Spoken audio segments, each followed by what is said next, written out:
In Europe, the big talking point is a very public quarrel, a diplomatic spat between the United Kingdom and America. It has cost an ambassador his job. Britain is paying a hefty price for a cable leak. Throughout this week, we've been reporting about this. Diplomatic cables written by Britain's ambassador, Sir Kim Darroch, leaked.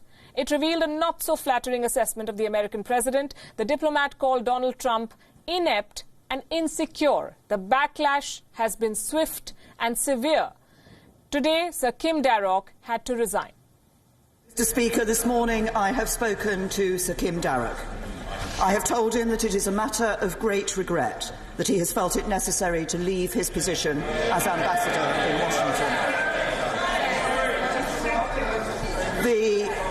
The whole Cabinet rightly gave its full support to Sir Kim on Tuesday.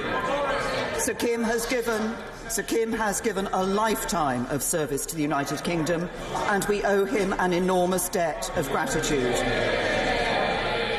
Good government depends on public servants being able to give full and frank advice. I want all our public servants to have the confidence to be able to do that, and I hope the House will reflect on the importance of defending our values and principles, particularly when they are under pressure. These tweets on your screens could have compelled Darroch to resign. On Tuesday morning, Trump launched a Twitter tirade. He described the British ambassador as wacky, stupid, and a pompous fool.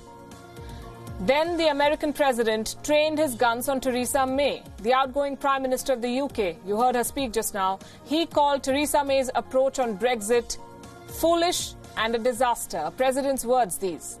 It did not end there. Britain's response came on Twitter as well. Foreign Secretary and Prime Ministerial candidate Jeremy Hunt tweeted to Trump. He said, and I quote, "These comments are disrespectful and wrong to our Prime Minister and my country." The British press has also defended Sir Kim Darroch. The Independent carried a piece supporting the diplomat, but the front page of the Times broke Twitter.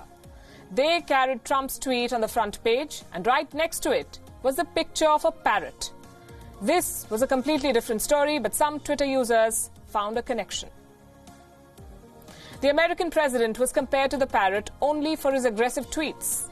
Another comment said that the newspaper's layout editor deserves a raise. The resignation of Sir Kim Darroch also sparked sharp reactions. One Twitter user said that the decision was a national humiliation.